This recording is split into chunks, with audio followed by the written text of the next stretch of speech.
Ahora estoy con Marta Dodero, mujer de montaña, que trabaja en proyectos de educación alternativa y que vive en Mas Viñas. Marta, Hola. gracias por venir. Y la pregunta con la que abrimos es, ¿en qué has tenido que emerger en un momento en que la situación en la que estabas era de emergencia y a qué te has agarrado para seguir avanzando? Yo creo que el punto en el que decidí que esto no valía para mí era cuando acabé la universidad y me di cuenta que lo que me habían ofrecido en la carrera de magisterio para mí no servía para nada para afrontar el futuro y para tratar con los más pequeños.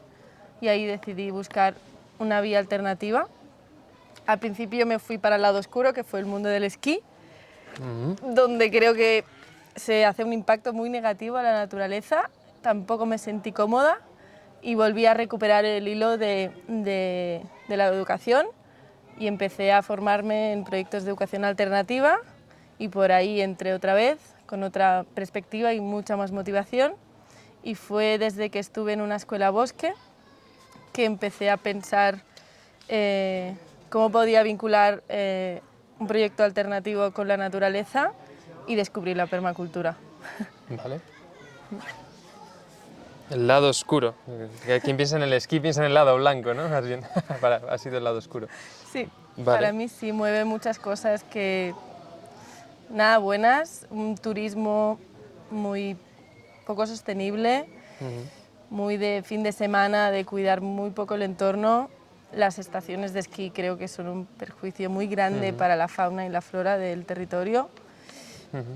Y aunque me he dedicado a esto y me gusta mucho esquiar, cada vez voy menos y con más sentimiento de culpabilidad y me cuesta más hacerlo. No dejas que lo que te guste te guíe, sino lo que crees que resuelve algo que está por resolver.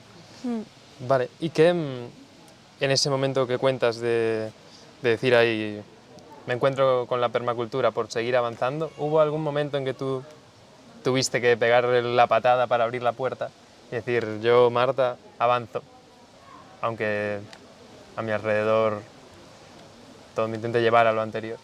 Sí, hubo un momento en que me di cuenta de que no podía hacerlo sola y que o era en comunidad o no era. Y ahí empecé a buscar comunidades donde vivieran de esa manera y tuvieran esa mirada, y encontré Mas Viñas también haciendo el curso con ellos y fue como obvio que tenía que ser ahí. Y tuve la suerte de que me aceptaron y ahí llevo un año ya de momento. Sí. Vale, ¿y ahí en qué estás? ¿A dónde te estás proyectando?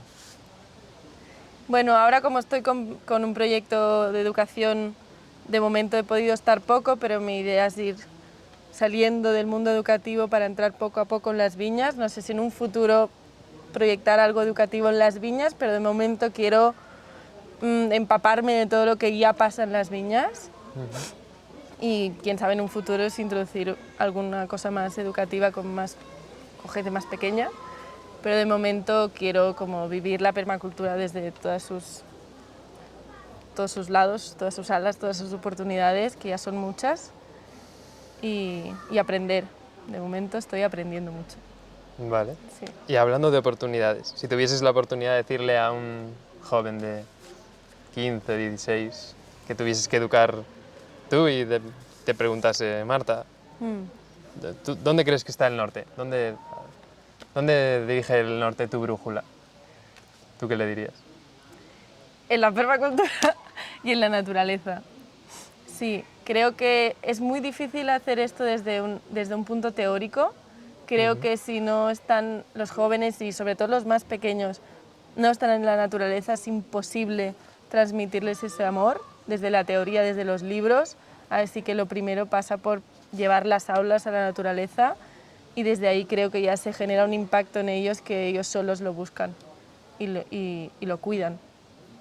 ¿Lo ves sostenible con toda la gente que vive en las ciudades actualmente, con ese movimiento de despoblación que más parece que va a lo contrario, ¿no? Que está volviendo a... Sí, creo que en las ciudades ya hay pequeños no, oasis de naturaleza no diría, pero hay parques, hay jardines y creo que solo trasladando esas aulas una vez a la semana, ni que sea, a pasarlo el día ahí de juego libre, creo que, o huertos, hay muchos huertos urbanos en la ciudad o que se pueden crear en las escuelas, solo ya creando esos espacios y dejando que experimenten y no desde los libros, ya estás abriendo muchas posibilidades.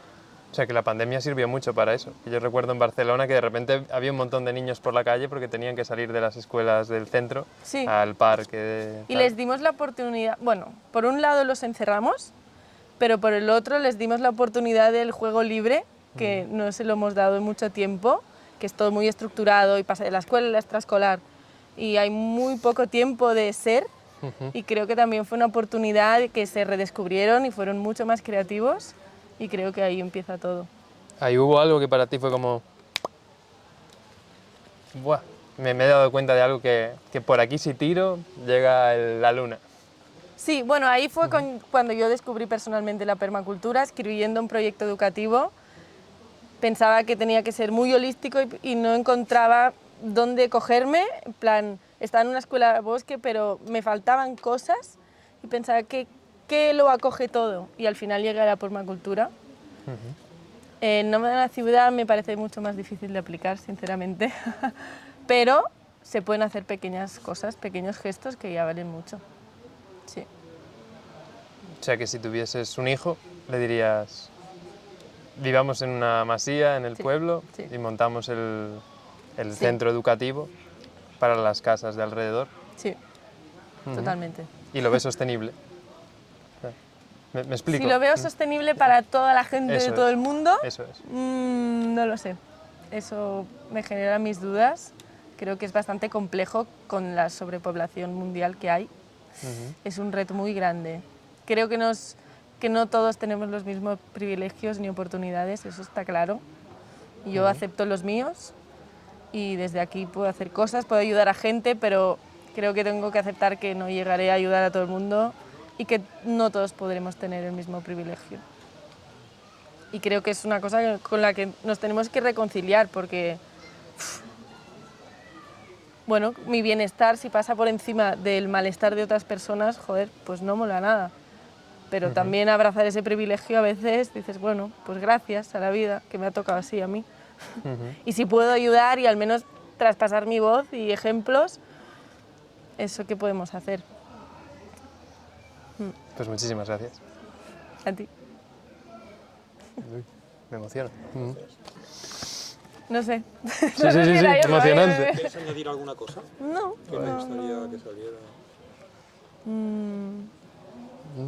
Sí, muy emocionante. No. No sé si era medido un poco por la educación, pero... El privilegio. Es que es un privilegio, ya está. Esto es un privilegio. Hay momentos que me siento culpable, y lo vivo muy mal, y momentos que digo, ¡qué suerte! Joder, pues gracias. Pero no siempre es lo mismo. Sí, y no creo que todas las... Y claro, he dicho desde aquí, sí, todo es en la naturaleza, pues hay gente en Barcelona que igual no puede. Pero hay ciudades y ciudades, y yo creo que Barcelona hay bosque muy accesible, que en 5 minutos de tren llegas. Comparado con Madrid. Tenemos que el Sorolla, tenemos muchos parques, está relativamente cerca. Claro, ahí es donde o vendes algo, convences de, mira, aquí hay esto valioso que hasta que das el salto y atraviesas lo que te hace mantenerte en el círculo habitual. Y no es tan fácil, porque yo creo que lo pueden hacer más las escuelas que las familias. Porque las familias sin recursos que están trabajando hasta tarde, diles tú, lleva a tu niño al parque y diles, vete a la mierda. Pero las escuelas sí que tienen los recursos de coger a los niños y llevarlos al parque a jugar. Claro, ahí ya estamos ante un cambio de paradigma en el que el saber no es la herramienta fundamental con la que crecer. Es el ser. Y ese, bueno... Sí, el aplicar, el del saber hacer algo de verdad. Si no les dejamos tiempo para ser, no vale para nada. Pues seamos. Seamos juntas. Vale, pues ya está.